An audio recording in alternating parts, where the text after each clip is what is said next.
You ask Tiger to solve. This deals with linear equations with one unknown. The final result is x equals 15/2. Let's solve it step by step.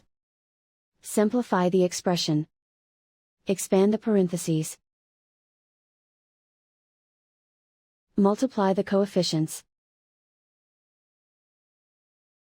Simplify the arithmetic.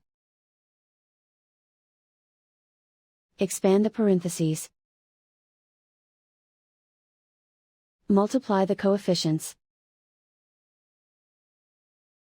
Simplify the arithmetic. Group all x terms on the left side of the equation.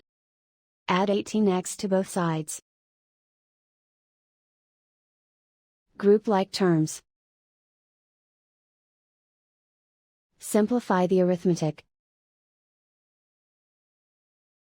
Group like terms.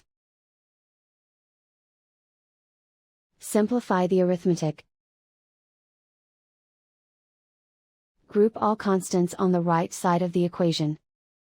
Add 24 to both sides. Simplify the arithmetic.